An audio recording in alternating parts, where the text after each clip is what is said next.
Bonjour.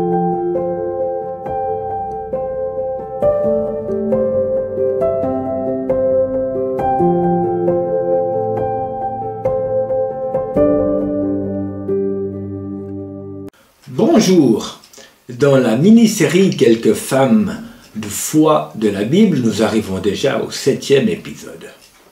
Il est situé une trentaine d'années après l'épisode précédent. Une femme utilise toute sa fortune pour consulter des médecins, mais sa maladie, qu'elle traîne depuis 12 ans, ne disparaît pas.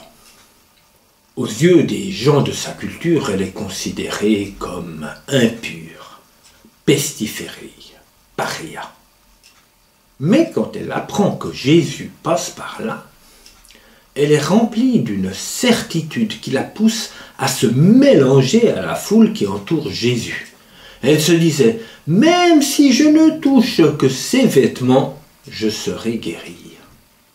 La foi, telle que décrite dans la lettre adressée aux Hébreux, est tout simplement la ferme assurance des choses qu'on espère. Cette femme avait une certitude au fond d'elle-même. Alors, elle ose quitter sa solitude, fendre la foule et toucher la bordure du vêtement de Jésus. Elle est instantanément guérie. Cette situation est non seulement extraordinaire, mais unique. Partout ailleurs, c'est Jésus qui décide volontairement de guérir. Mais là, Jésus lui-même est surpris qu'une force de guérison soit sortie de lui sans son propre contrôle. « Qui m'a touché ?» dit-il.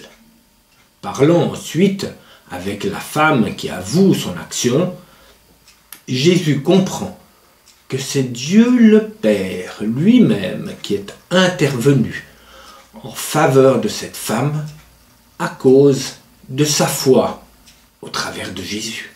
Dieu le Fils procède de Dieu le Père.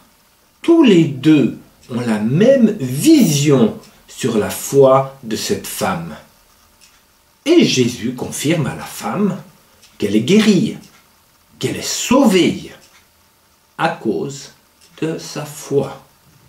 Et nous, quand avons-nous mis notre foi en action pour la dernière fois? Nous en manquons? Alors, prions avec l'évangile de Luc, au chapitre 17, au verset 5. Seigneur, augmente-nous la foi. Et puis, mettons-la en action. Bonne journée.